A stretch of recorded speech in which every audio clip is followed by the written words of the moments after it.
தமிழக முதலமைச்சர் ஜோசப் விஜய் அவர்களுக்கு வணக்கம். இப்போ நீங்கள் கடிதம் எழுதிருக்கீங்க. என்னது, கர்நாடகாவில் அணை கட்டக்கூடாது அப்படின்ட்டு எழுதிருக்கீங்க பிரதமர் மோடிக்கு. சரிங்களா?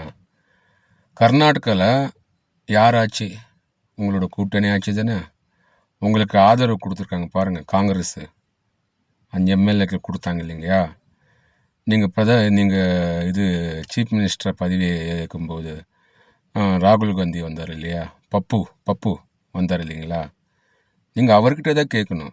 ஏன்னா கர்நாடகாவில் சித்தராமையா தான் முதலமைச்சர். சரிங்களா? அவர்கிட்ட தான் கேட்கணும்.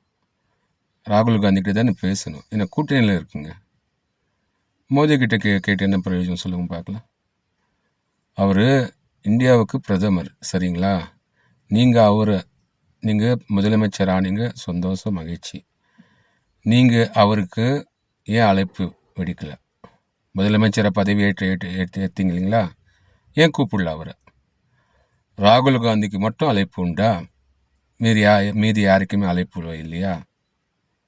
சொல்லுங்க பார்க்கலாம். நான் நியாயமாக தான் கேட்குறேன். என் மேலே 1000 வழக்குகள் போட்டோம் தமிழக அரசு. அதை பற்றி எனக்கு கவலை இல்லை. நான் 8 கோடி மக்களில் நான் கேட்குற கேள்வி ஒன்றே ஒன்று தான். இந்தியாவோட பிரதமர் உலக லெவலில் 3வது இடத்துல இருக்கார் அவர். நீங்கள் ஏன் அவரை கூப்பிடல? நீங்கள் முதலமைச்சர் ஆகிறதுக்கு, சரிங்களா, பதவி பிரமாணம் பண்ணுறதுக்கு எதிர்கட்சி ராகுல் காந்தியை கூப்பிட்ருக்கீங்க. சரிங்களா? ஒரு பிரதமர் நீங்கள் கூப்பிடவே கிடையாது.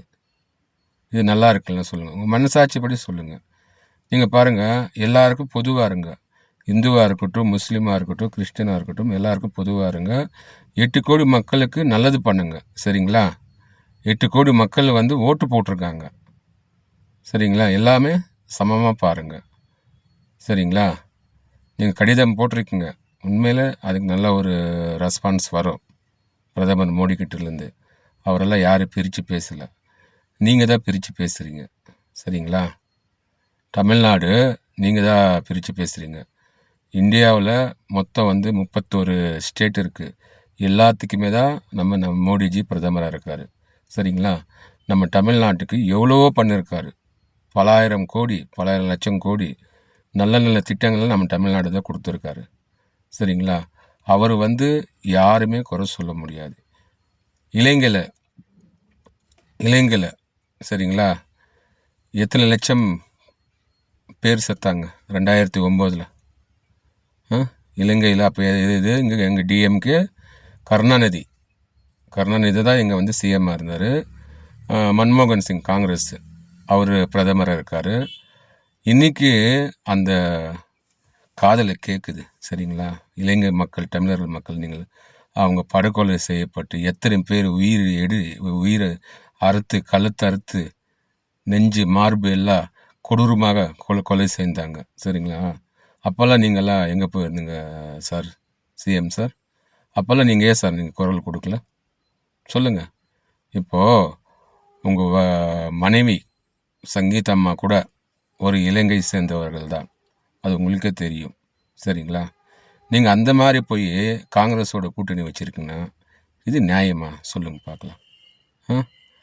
டிஎம்கேவும் காங்கிரஸ் கூட்டணி இருந்தாங்க. என்ன, 25 வருஷமாக எனக்கு தெரிஞ்சு கூட்டணியில் தான் இருந்தாங்க. இப்போ பிரிஞ்சு போயிட்டாங்க. பிரிஞ்சிட்டாங்க. என்னது, 5 தான் ஜெயித்தாங்க எம்எல்ஏங்க. நீங்கள் உங்கள் பக்கம் வந்துட்டாங்க. 2 நீங்கள் மந்திரி பதவி கொடுத்துருக்காங்க. அந்த மந்திரி பதவிக்காக அவங்க உங்கள் பக்கம் வந்துட்டாங்க. என்றைக்குமே காங்கிரஸ் முதல்ல குத்துறவங்க. டிஎம்கேவே குத்தும்போது நீங்கள்லாம் எவ்வளோ சொல்லுங்க பார்க்கலாம். 65 வருஷம் அவங்க அரசியல், டிஎம்கே அரசியல். நீங்கள் இன்றைக்கி தான் வந்திருக்குங்க. சரிங்களா? நான் உங்களை குறை சொல்ல.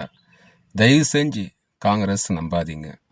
என்றைக்கு இருந்தாலும் உங்கள் முதல்ல குத்துறது அவங்க தான். மோடி எல்லாம் அந்த மாதிரிலாம் கிடையாதுங்க.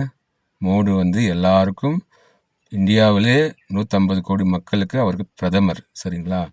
எல்லாருமே அவர் பொதுவாக தான் பார்ப்பார். இந்துவாக இருக்கட்டும், முஸ்லீமாக இருக்கட்டும், கிறிஸ்டினாக இருக்கட்டும்.